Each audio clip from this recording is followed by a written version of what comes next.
Papel de Liha, kwento ni Ompong Remigio at guhit naman ni Beth Parrocha Doctolero. Ang nanay ko ang imis-imis. Pag may duming nakadikit, kiss-kiss dito, kiss-kiss doon. Pag may mantsa sa damit, kus-kus dito, kus-kus doon. Pag may sebo sa kawali, kas-kas dito, kas-kas doon. Dadako siya sa sala at mag-aayos. Pag may jaryong nakakalat, ligpit dito, ligpit doon. Pag may tornilyong maluwag, higpit dito, higpit doon. Pag may maumbok na kutsyon, pitpit dito, pitpit doon. Papasok siya sa kusina at magbubusisi. Pag may ulam na malamig, salang dito, salang doon. Pag may isdang sariwa, sigang dito, sigang doon. Pag may kalan na tabingi, kalang dito, kalang doon. Tutuloy siya sa silid at titingnan ang aking gamit. Pag may sintas na maluwag, tali dito, tali doon. Pag may tastas na laylayan, tahi dito, tahi doon. Pag may butas na pundilyo, tagpi dito, tagpi doon. Gagawi siya sa paliguan at mag-uusisa. Pag may wiwi na nakita, buhos dito, buhos doon. Pag may aa na naiwan, buhos dito, buhos doon. Pag may uu na sumingit, buhos dito, buhos doon. Iikot siya sa bakuran, sa may halamanan. Pag may dahong naglaglagan, walis dito, walis doon. Pag may ipot ng ibon, palis dito, palis doon. Pag may uod na naipon, alis dito, alis doon. Yan si nanay. Ang imis-imis, maghapon at magdamag. Kiss-kiss, kuskus, higpit, ligpit, salang, sigang, tali, tagpi, walis, palis. Isang araw, dumating si Tita Maring. Ang sabi niya, "Ano ba naman, Milagring? Kaskas, kiskis, kuskus, kanang.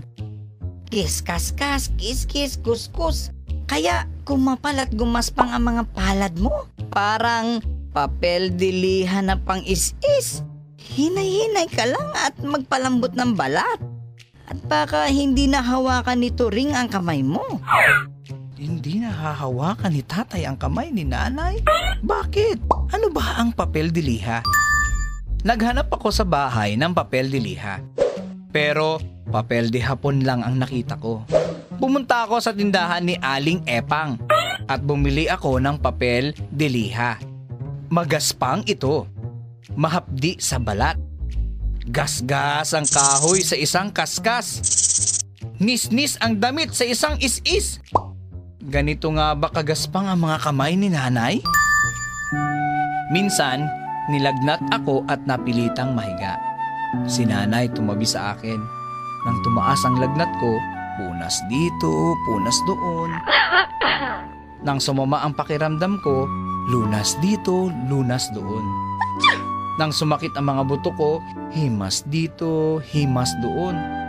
Pero bakit hindi mahapdi ang himas ni nanay? Bakit hindi nagasgas ang balat ko nang humimas at tumaplos siya sa akin? Lalo akong guminhawa sa bawat himas ni nanay. Mali si Tita Maring.